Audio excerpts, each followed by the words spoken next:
Hey everybody, happy Tech Time Tuesday. Today's Tech Time is in a unique spot. It's underneath a Ford F-53. I've got Eric here, and we wanted to share something with you we think is really important for you to know. So what we got going on, Eric?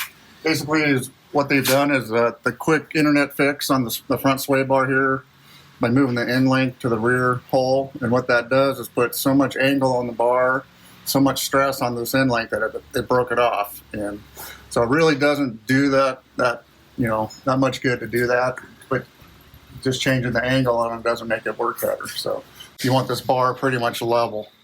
Luckily it wasn't this side. It probably could have broke off and got into these lines and tore them up, and no telling how long they'd be waiting for those. So why would someone take the time to do this? What's the misconception in the marketplace? Why are they doing that? I'm not really sure, because you want your sway bar pretty level with the frame.